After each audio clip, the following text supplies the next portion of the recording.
Hi guys, bintana nga pala. Napapansin ko, ang dami na rin nakakapansin. At ang dami rin nagko-comment na yun nga, nawawala na nga daw ako ng content. Sa totoo lang, gusto ko lang i-share sa inyo na nawawalan na ako ng gana. Medyo wala lang akong gana nito mga nakaraang araw. Hanggang ngayon, may pinagdadaanan lang talaga. Lahat ng tao may pinagdadaanan. Gusto ko lang sabihin sa inyo na ang isang tao habang nandyan, mahalagaan nyo. Hindi tulad ko na kung kailan umalis na siya, kaya ako lang marirealize na gusto ko siya.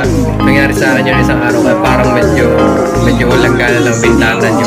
Pero ako naman, ang ginawa ko, sinubukan ko naman siya kabulin. Hinabol ko naman, pinilit ko. Kaso putang ina, nakamotor pala yung magtatao. Kaya hindi ko nahabol.